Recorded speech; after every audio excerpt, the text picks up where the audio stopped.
গো মাতা অর্থাৎ সেই গরুর যে বাচ্চা হয় তার প্রস্রাব আমাদের ভাষায় বলি, সেটাকে গোচনা, সেটা গ্রহণ করি, এবং গোমূত্র সেটাকে গ্রহণ করে আমরা কিন্তু চরণামৃত তৈরি করি।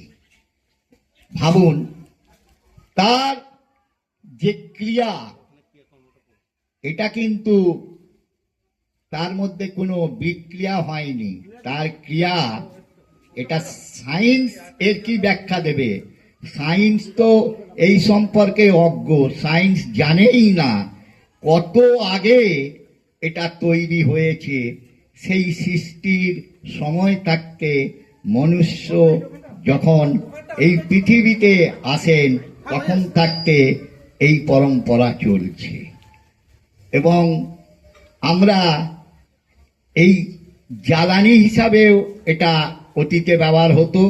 এখন তো গরুর সংখ্যা এখানে